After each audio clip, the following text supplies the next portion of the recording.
Hey, and welcome back to the channel. In today's video, we're going to talk about 3 things that I would do differently if I were going to renovate a house again. My husband Ian and I spent a year and a half renovating a original 1950s house. There was a lot of work to do. Obviously, it took us a year and a half. Looking back, there are things that we could have done that would have saved us a lot of headache had we just done them. So I want to share my experience with you for those of you who may be doing some renovation or a whole house renovation. These 3 things are super easy to do and they're gonna save you a lot of time and headache in the long run.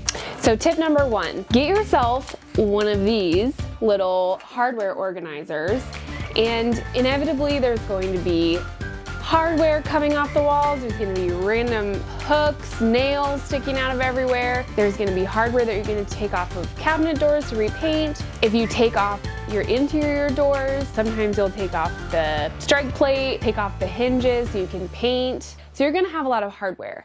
Get yourself a hardware organizer. As you're moving hardware, label your drawers and put your hardware in your labeled drawer. It's gonna save you so much time and headache, because what happened with us is we would set it down, you know, on a windowsill or like in a little baggie, like a Ziploc baggie, and in our heads we were like, oh, I'll remember what that's for.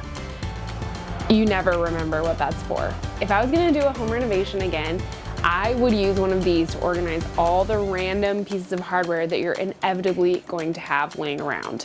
Whether you use it again or not, if you get new hardware, especially if you reuse your old hardware, at least you know what they were from, at least you know you're not missing something. So this is tip number 1, organize your hardware in a hardware storage container and label it.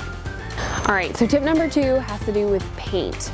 So when you're buying paint, please, please, please pay attention to the spot on the bottom of the paint can where it says must be tinted.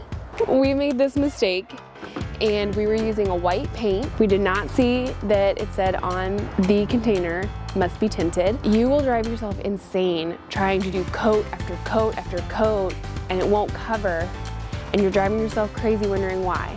And now some of you out there are gonna be like, duh. But if you're anything like me or like us, you know, we learned a lot as we went, and I would just hate for someone else to make this mistake. So, you know, this one says may be used as packaged or tinted.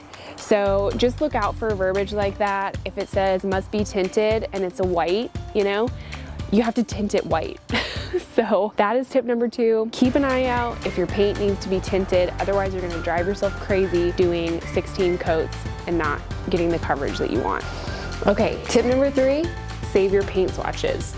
And I'm not even kidding, like make a binder, tape them into a notebook, and then write what brand of paint you used, whether it was tinted or not, you know, the type of paint, did it have primer in it? Even like take a picture of the can of paint that you bought, tape it on a notebook paper next to the color swatch. Another way that you could do it is make a little hole punch in each one, write the type of paint on the back that you bought, and then just put them on a little ring. Save these in your important documents. I know that sounds a little excessive, but you're gonna wonder at some point what paint you used. You might need to touch up. You might, in a couple years, you might need to touch up. You never know. So paint swatches are actually really important, and you definitely need to know the type of paint that you used with that color. So tip number 3, you know, once you're done painting, make sure to categorize your paint swatches and the type of paint that you used. All right, that's all 3 of our tips. If I were to renovate a house again, those are 3 tiny little simple things that I would do to be more organized, have less headache, and, you know, save some time ultimately. Thank you so much for watching. If you're not subscribed already, please consider subscribing, and we'll see you in the next video.